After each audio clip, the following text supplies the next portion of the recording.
Sa araw nga po ito mga idol, samahan nyo nga pala kami mag-scatter po dito po sa may phase 3 ng mga bangking lote.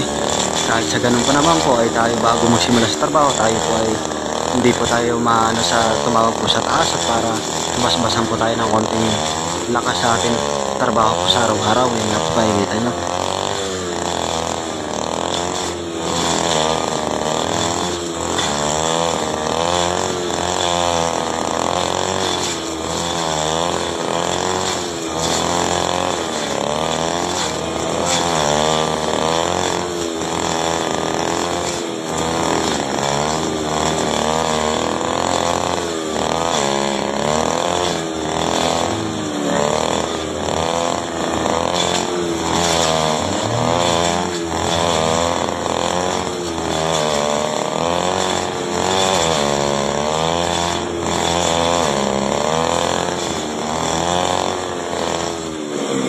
Kaya na nga po, nakikita na tumigil na po sa pagkasater, siguro po napagod na.